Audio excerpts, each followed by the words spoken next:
Welcome to the channel. The Black Liturgy. Today's story comes from 1858. Cyrus Lovett. He was a black boy who leaped into a frozen lake. The water was ice, the air was death, and yet he saved 3 souls. This is a heavy one. Breathe. Listen close. Before we start, subscribe to the channel and drop in the comments the city and country you're listening from. Your presence keeps these stories from fading. Let's begin.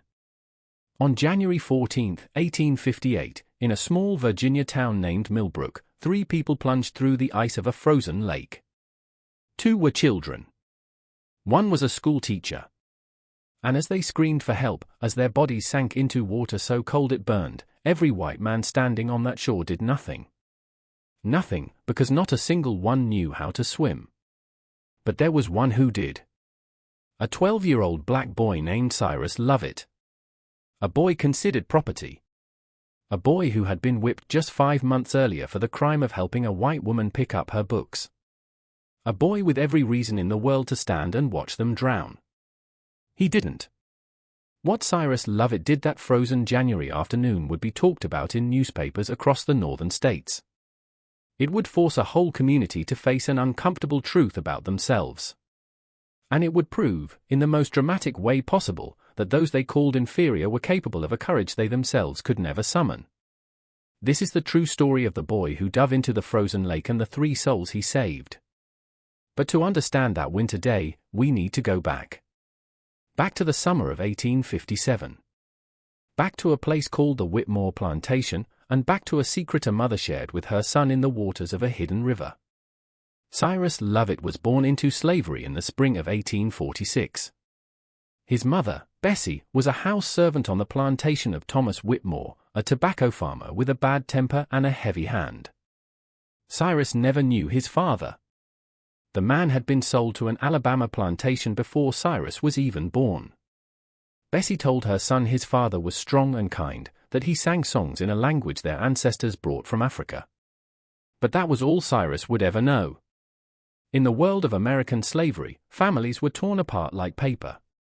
The Whitmore plantation sat about 3 miles outside Millbrook, Virginia.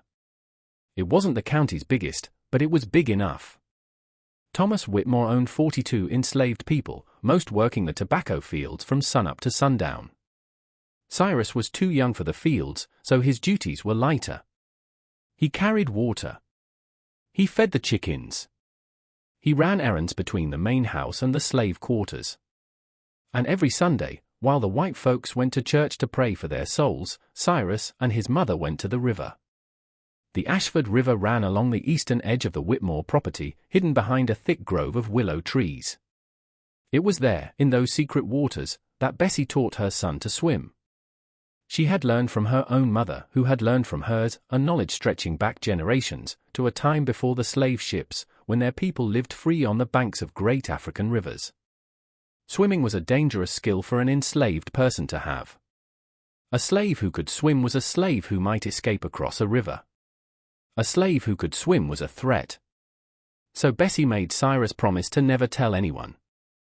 It would be their secret, their one small piece of freedom in a world that had taken everything else. Every Sunday, Cyrus swam. He learned to hold his breath for minutes. He learned to move through water without a sound. He learned to open his eyes underwater and see in the murky dark. And most importantly, he learned that in the water, he belonged to no one. The river didn't care about his skin. The river didn't know chains or whips or laws that said he was less than human. In the river, Cyrus Lovett was free. By the summer of 1857, Cyrus was one of the strongest swimmers in the county. Not that anyone knew it. To the white people of Millbrook, he was just another slave boy. Invisible. Insignificant. Property. Millbrook was a town of about 800 people, not counting the enslaved population, which nearly doubled that number. It was the kind of place where everyone knew everyone's business. Where your family name decided your place. And where the line between white and black was drawn so deep that crossing it could cost you your life. At the top of Millbrook's social order were 3 families, the Whitmores, who owned the most land, the Ashfords, who owned the most slaves, and the Millers, who owned the most power. Judge Cornelius Miller was the most important man in Millbrook. He decided which runaway slaves would be returned and which would go free on technicalities. He decided who would hang and who would walk. His word was law, and everyone knew it. The judge had a wife, Margaret, a cold woman with a permanent frown, and 2 children, twins, a boy and a girl, both 10 years old. Thomas Jr. and Charlotte Miller were raised to believe they were better. Better than poor whites, better than immigrants, and certainly, absolutely, better than any black person who ever lived. The Ashford family had a son named Edmund. Edmund Ashford III was 14 that summer, and he was exactly the kind of person a slave-owning family would produce: cruel, arrogant, utterly convinced of his own superiority. Edmund had a talent for finding ways to humiliate the enslaved. He would trip them. He would spit in their food. He would call them names I won't repeat. And he always got away with it. There was one other person who would play a crucial role in the events of January 1858. Her name was Elizabeth Harrington, and she was unlike anyone Millbrook had ever seen. 23 years old, she had come from Boston to teach at the one-room schoolhouse. She had radical ideas about education. She wore her hair shorter than was fashionable. She asked questions that made men uncomfortable. And worst of all, in the eyes of Millbrook's polite society, she seemed to believe black people were actual human beings. Elizabeth Harrington had been in Millbrook only 3 months when she made the mistake that would change everything. It happened on a hot August afternoon on the main street, right in front of the general store. Elizabeth was carrying an armful of books when she stumbled on a loose board. The books flew into the muddy street. Before she could bend to pick them up, a young black boy was already there, gathering them carefully in his arms. It was Cyrus. He handed them back, making sure no pages were damaged. And Elizabeth did something no white person in Millbrook had ever done to Cyrus Lovett. She looked him in the eyes, not through him, not past him, at him. "Thank you," she said. And she smiled. It lasted maybe 3 seconds. A white woman, a black boy, and a moment of simple human kindness. But in Millbrook, Virginia, in the summer of 1857, 3 seconds was enough for a scandal. Edmund Ashford saw it all. "Hey," he shouted, loud enough for everyone to hear. "What do you think you're doing, boy? Who said you could touch her things?" Cyrus didn't answer. He had learned long ago that answering back only made things worse. He kept his eyes down and tried to walk away.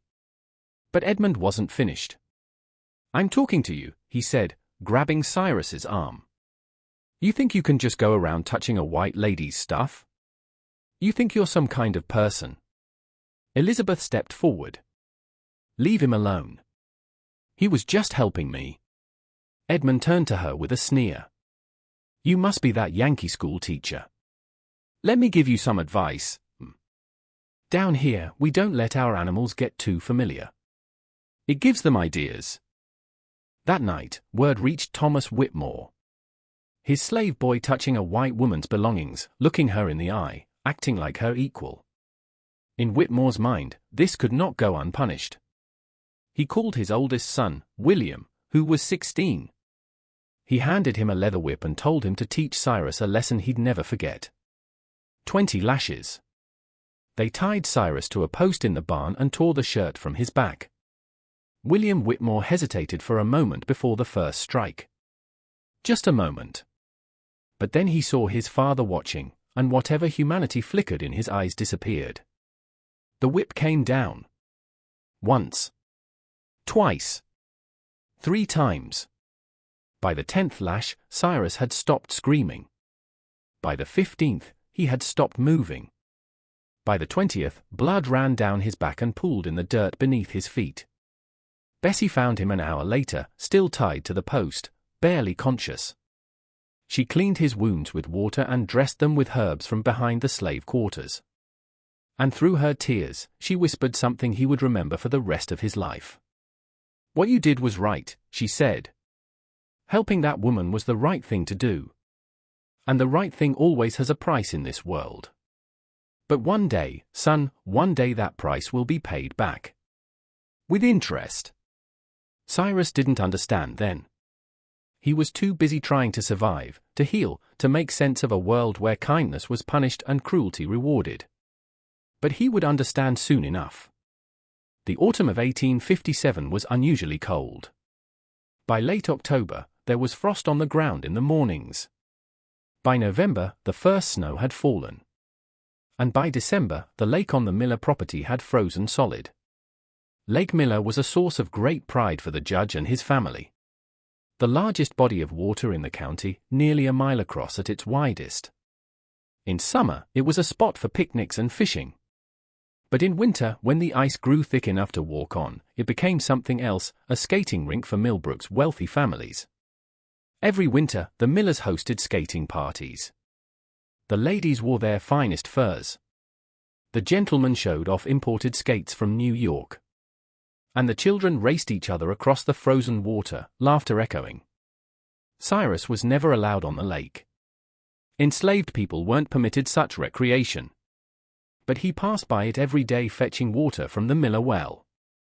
And every day, he would stop and study the ice. He wasn't studying it to skate. He was studying it thinking about escape. The Underground Railroad ran through Virginia. Freedom lay to the north, and the fastest route north crossed Lake Miller. If he ever ran, he would need to know where the ice was thick enough to hold his weight and where it was thin enough to break. He needed to know every crack, every weak spot, every place where water moved beneath the surface. So every day Cyrus watched. And every day he learned. By early January, he knew that lake better than anyone in Millbrook. He knew the ice near the western shore was nearly 2 feet thick, solid enough for a horse and wagon. He knew the ice in the center was thick but covered with a slippery layer of frost. And he knew the ice near the eastern shore, where an underground spring fed warm water into the lake, was dangerously thin. There was a crack on the eastern side. A crack that started small near the shore and grew wider as it stretched toward the center. A crack almost invisible under the fresh snow that fell the night before. A crack most people would never notice. But Cyrus noticed. On January 13, 1858, Margaret Miller sent out invitations for a skating party to celebrate her twins' 10th birthday. The party would be held the following afternoon, starting at noon on the eastern shore of Lake Miller. The eastern shore. Right where the crack was. Cyrus heard about the party from the house slaves in the Miller mansion. He heard about the guest list, all the important families. He heard about the decorations, the food, the musicians. And he heard about the location. That night, Cyrus couldn't sleep. He kept thinking about the crack in the ice. About the people skating right over it. About what would happen if the ice gave way. Part of him, a part he wasn't proud of, thought about Edmund Ashford falling through. Edmund, who had humiliated him. Edmund, who had caused the whipping. Edmund, who called him an animal. Would it be so bad, that part whispered, if something happened to people like that? But then he thought about Elizabeth Harrington. The teacher who had looked him in the eyes.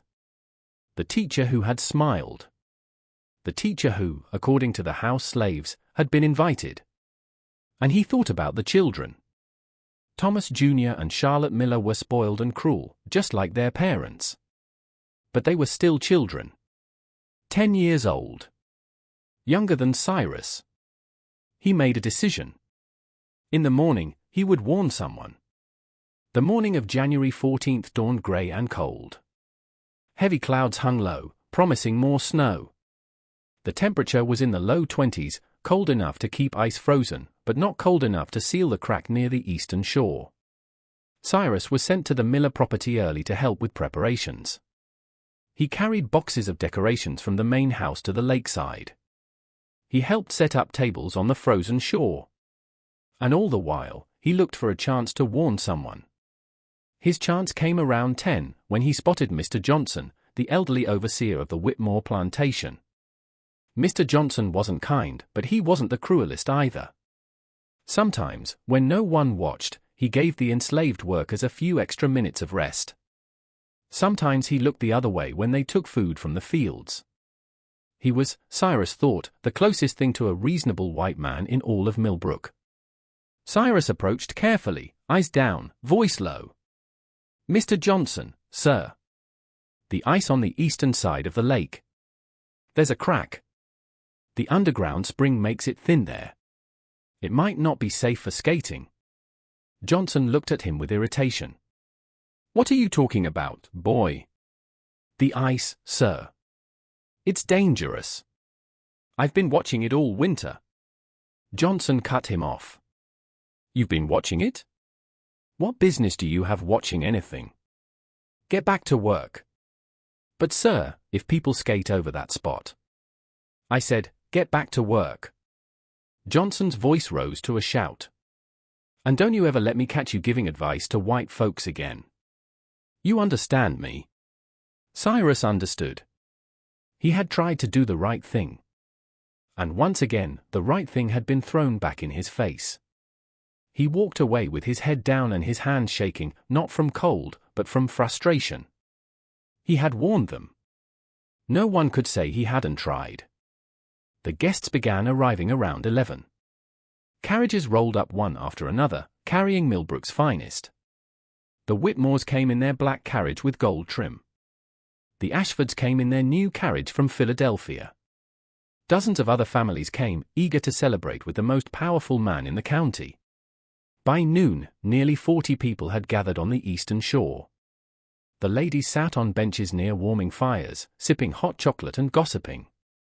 The men stood in small groups, discussing business, politics, and the rising tensions between North and South. And the children, bundled in their warmest coats, strapped on skates and headed onto the ice. Cyrus watched from a distance, near the bonfire where he'd been assigned to keep the flames burning. He watched the children glide across the frozen surface. He watched them spin and fall and laugh. And he watched them drift closer and closer to the eastern end of the lake. Elizabeth Harrington arrived late, around 12. She came alone on foot, wearing a simple wool coat clearly not expensive enough for Millbrook society. Margaret Miller greeted her with a smile that didn't reach her eyes. "So glad you could join us, Miss Harrington," Margaret said. "We were worried you might not come." Elizabeth smiled politely. "I wouldn't miss it, Mrs. Miller. The children have been talking about this party all week." She walked to the edge of the lake where older children were teaching younger ones to skate. And that was when she noticed Cyrus standing alone by the fire, his eyes fixed on the ice. For a moment, their eyes met.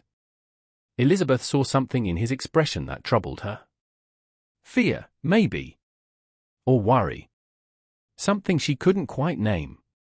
She thought about walking over, asking what was wrong.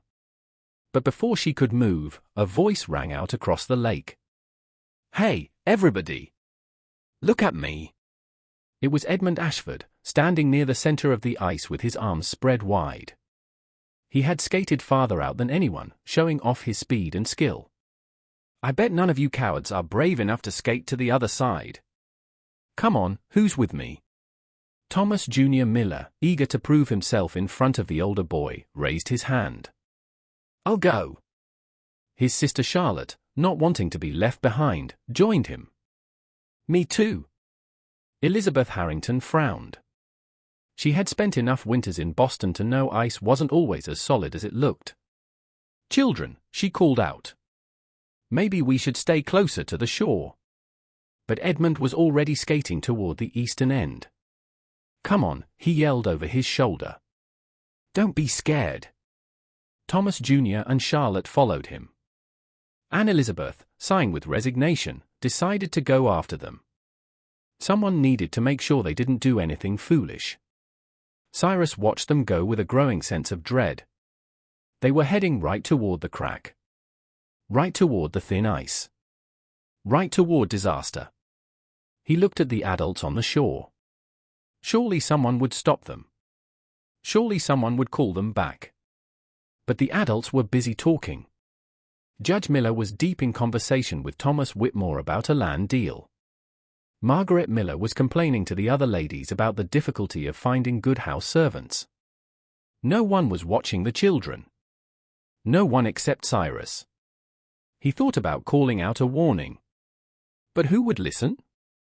He had already tried to warn Mr. Johnson, and that got him nothing but a scolding. If he shouted now in front of all these important people, he would probably be whipped again. Or worse. So he stood there, frozen by his own helplessness, and watched the disaster unfold. It happened at exactly 1:21 in the afternoon. Edmund Ashford was the first to hear it, a sound like a gunshot echoing from beneath his feet. He stopped skating and looked down, confused. What was? He never finished the sentence. The ice beneath Thomas Jr. Miller cracked and gave way without warning. One moment the boy was there, skating forward with a smile. The next, he was gone, swallowed by a hole of black water that opened like a mouth. Charlotte screamed. She tried to skate toward her brother, tried to reach him, tried to help. But the ice around the hole was already breaking apart. Before she could take 3 strokes, she fell through 2. Elizabeth Harrington didn't think. She didn't calculate risks or consider options. She simply acted, skating as fast as she could toward the 2 drowning children. She got within 10 feet of them before the ice crumbled beneath her, and she too plunged into the freezing water. 3 people. 3 seconds. And then silence. On the shore, the screaming began. Margaret Miller collapsed to the ground, shrieking her children's names. Judge Miller tried to run onto the ice, but 2 men held him back. "Cornelius, you can't," one shouted. "The ice won't hold you." "My children." The judge fought against them, tears streaming. "My children are in there." But no one moved to help. No one could move to help. Because in all of Millbrook, Virginia, among all those wealthy, powerful, important white people, not a single one knew how to swim. They stood on the shore and watched 3 people die. All except Cyrus Lovett. Cyrus saw Elizabeth's head break the surface for a moment, arms flailing, mouth gasping. He saw one of the children, Charlotte, bob up briefly before sinking again. And he saw the adults on the shore, paralyzed by their own uselessness. He thought about what his mother had said. The right thing always has a price in this world. That one day that price would be paid back. He thought about the whip on his back. The blood in the dirt. The hatred in Edmund's eyes. He thought about letting them drown. 3 white people who had never shown him an ounce of kindness. 3 white people who belonged to a society that considered him less than human. 3 white people whose deaths wouldn't cause a single tear from his eyes. He thought about all of that for exactly 1 second. And then he started running. Cyrus tore off his thin cotton shirt as he sprinted toward the lake. His bare feet, hardened by years without shoes, pounded the frozen shore. Behind him, someone shouted, "What is that boy doing?" He didn't stop. He didn't look back. He ran onto the ice, moving fast and light, eye scanning for cracks and weak spots. His months of careful observation paid off now. He knew exactly where to step, exactly where to avoid. 20 feet from the hole, he could see Elizabeth struggling to keep her head above water. Her heavy wool coat was dragging her down, her movements growing weaker.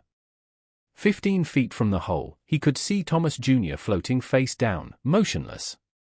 10 feet from the hole, the ice began to crack beneath his feet. Cyrus didn't hesitate. He dove. The cold hit him like a wall of knives. Every nerve screamed at him to get out, to escape, to survive. The water was so cold it felt like burning. So cold his muscles locked up for a terrifying moment, refusing to obey. But Cyrus had spent years swimming in cold rivers. He had trained his body to withstand temperatures that would kill an ordinary person.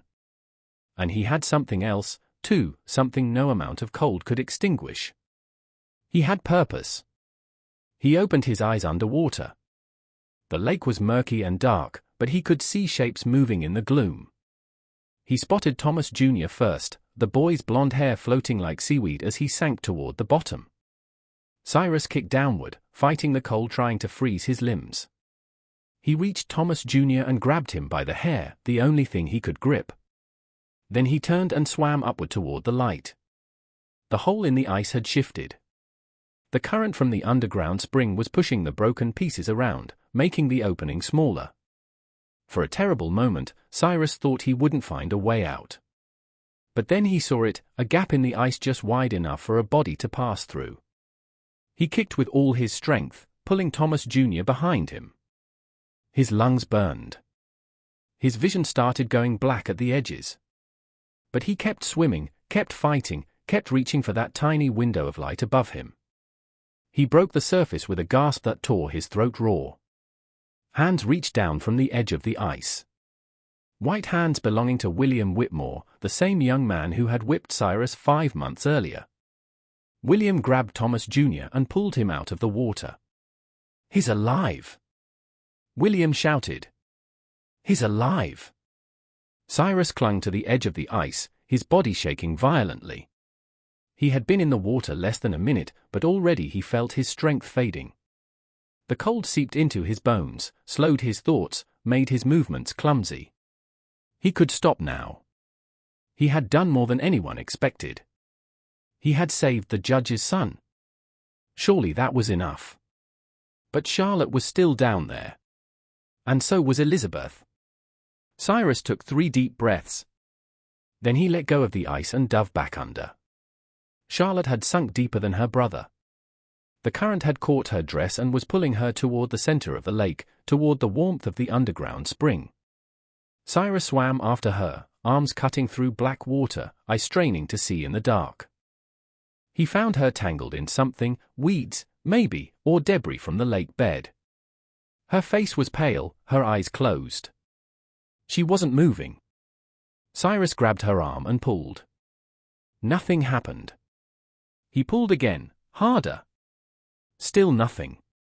The weeds had wrapped around her legs, holding her down like chains. He was running out of air. His lungs screamed at him to go up, to breathe, to save himself. But he couldn't leave her. He couldn't let this child die at the bottom of a frozen lake. He reached down and tore at the weeds with his bare hands. The cold had made his fingers numb, he could barely feel what he was doing. But he kept tearing, kept ripping, kept fighting, until finally, Charlotte came free. Cyrus grabbed her around the waist and kicked upward.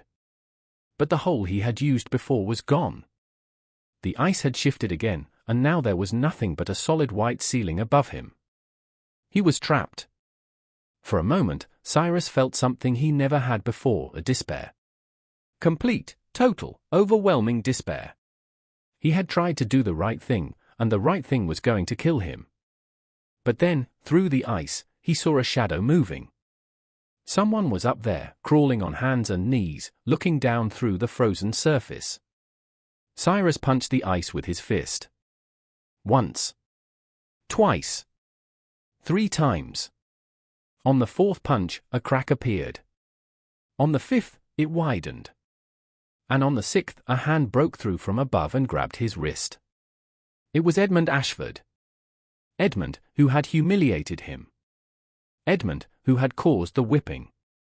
Edmund, who called him an animal. Edmund, who was now pulling him and Charlotte through the broken ice, back into the world of the living. Cyrus emerged from the water with Charlotte still clutched against his chest. Hands grabbed her and pulled her onto solid ice. Someone shouted she wasn't breathing. Someone else pounded her back, trying to force water from her lungs.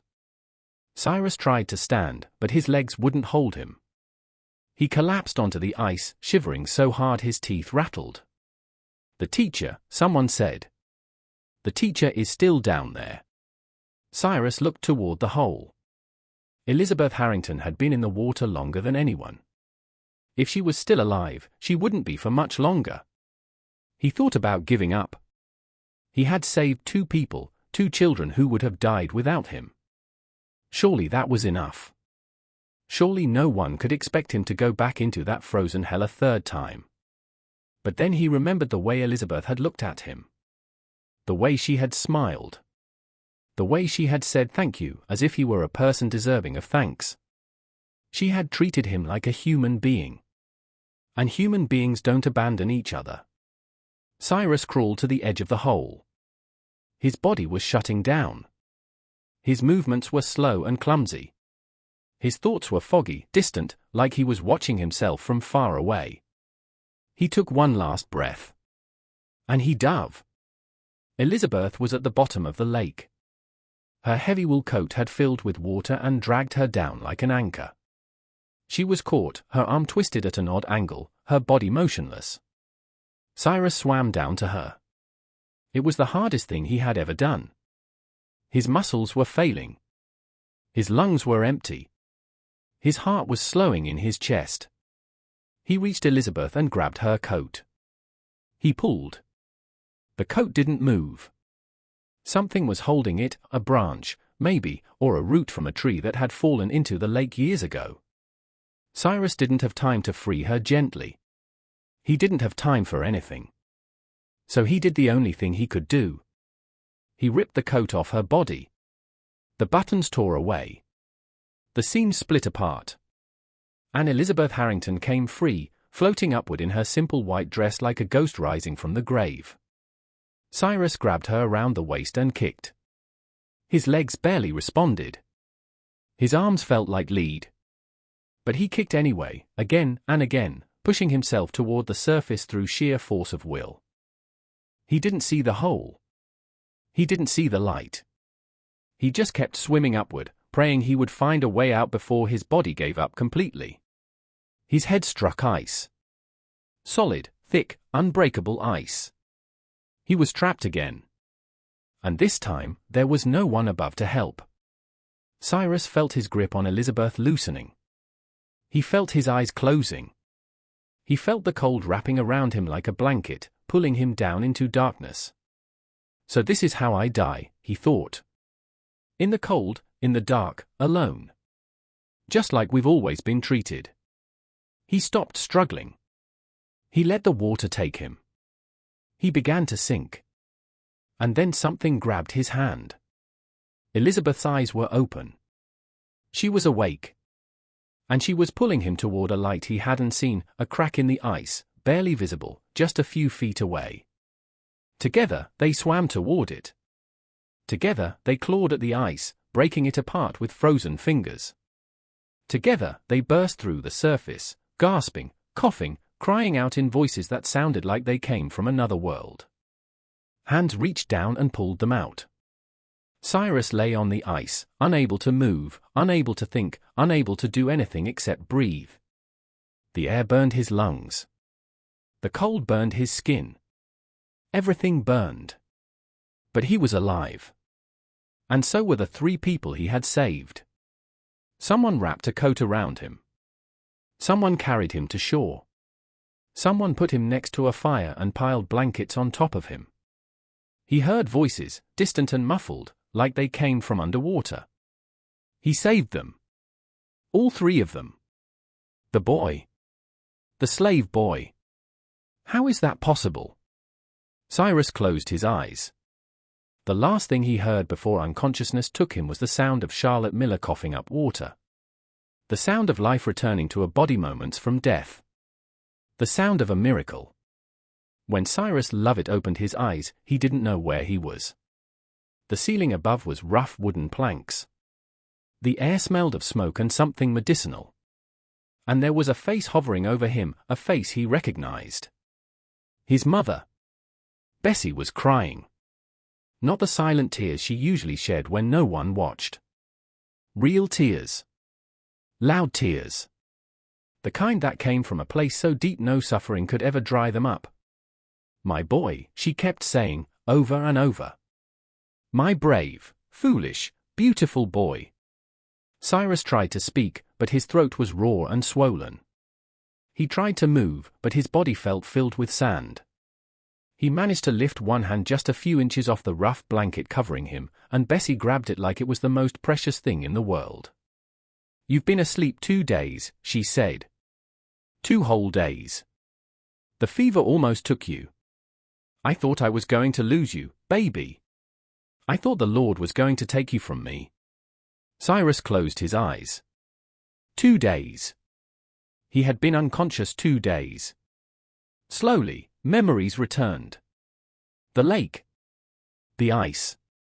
The cold that burned like fire. The children sinking into darkness. Elizabeth's face, pale and lifeless, floating at the bottom of the lake. Did they live? He whispered.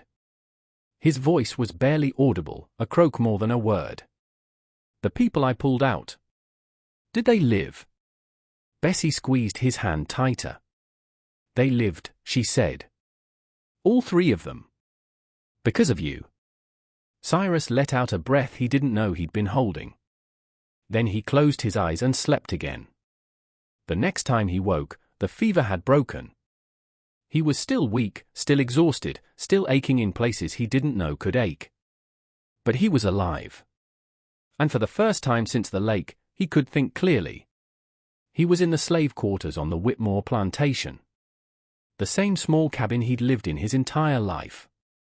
The same dirt floor, the same leaky roof, the same thin walls that let in winter cold. Nothing had changed. And yet everything had changed. Over the next few days, Cyrus learned what happened after he lost consciousness on the ice. He learned Thomas Jr. and Charlotte Miller both survived. Though Charlotte had come very close to death, her heart stopped nearly a minute before someone revived her.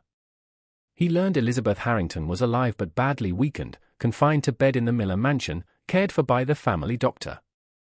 And he learned his name was being whispered all over Millbrook. The enslaved people talked about him in hushed, reverent tones. They called him a hero.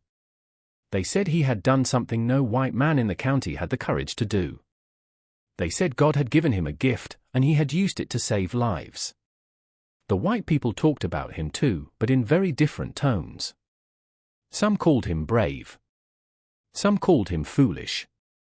And some, those who understood what his actions truly meant, called him dangerous. Because Cyrus Lovett had done something that challenged the entire foundation of their world.